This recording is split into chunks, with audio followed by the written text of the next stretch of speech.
هل الخليج ما بقاش زي الأول؟ وهل الغربة ما بقتش جايبة همها؟ هنعرف في الفيديو ده حاجات كتير وتفاصيل ممكن تكون لأول مرة تسمعها، وممكن يكون مرت عليك قبل كده بس ما ركزتش فيها.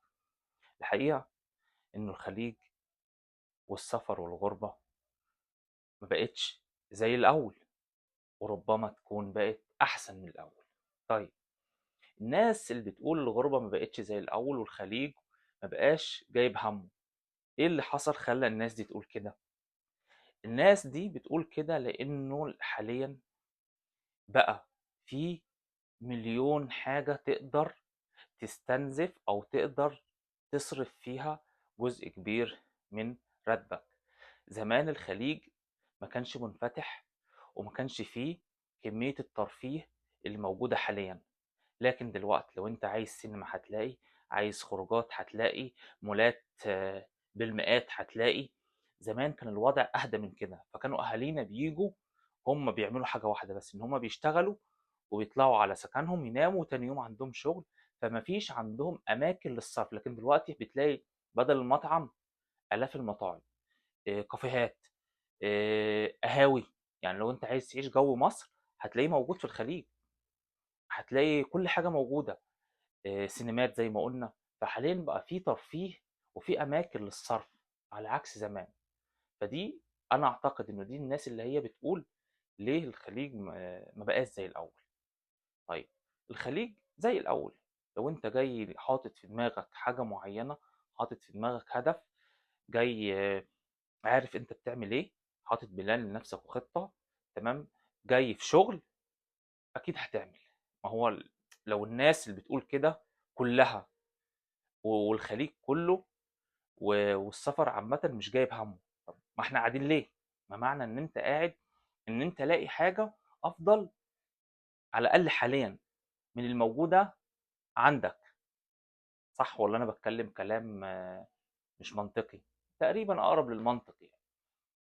طيب، فالخليج لا هو زي الاول، لكن العيشة بقت مختلفة. زي ما قلنا بقى في اماكن كتير للصرف، لكن لو انت هتقدر تمسك على نفسك وتقدر تتك على نفسك شوية هتعمل وهتتدخر وي ونرجع نقول هو الخليج، هو مفيش حاجة جدت. دي بس النقطة الوحيدة اللي جدت. فدي ردا على الناس اللي بتقول السفر والخليج ما بقاش زي الأول. لا، هو زي الأول في الحتة دي، ومش زي الأول في الحتة التانية اللي احنا شرحناها. طيب، هنتكلم على نقطة تانية برضو، دي نقطة مهمة. بص يا صاحبي، يعني الشهادة مش مهمة في مصر بس، لا الشهادة مهمة برضه.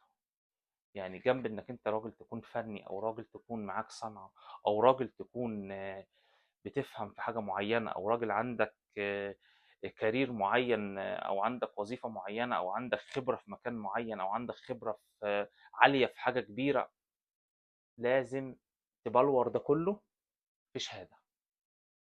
يعني ايه يا عم هي شهادة لازمتها ايه ومفيش حد دلوقتي؟ لا، الشهادة مهمة.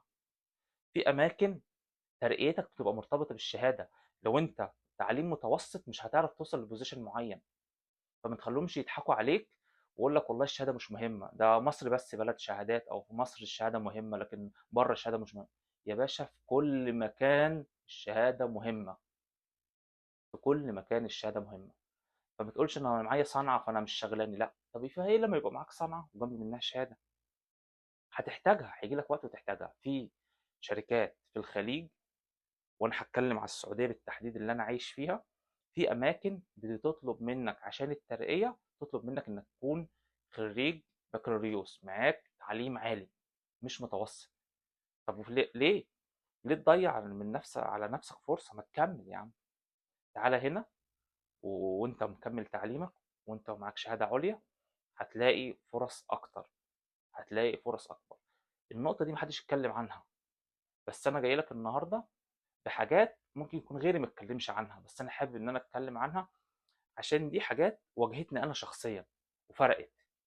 شهادتك مهمة في مصر، في الخليج، في اي حتة في الدنيا. تعليمك سلاحك يا برنس. ولو عايزين تعرفوا اكتر عن اسرار الغربة وعن التجارب، يا ريت تفعلوا جرس الاشتراك وتشتركوا في القناة وتعملوا لايك. سلام عليكم.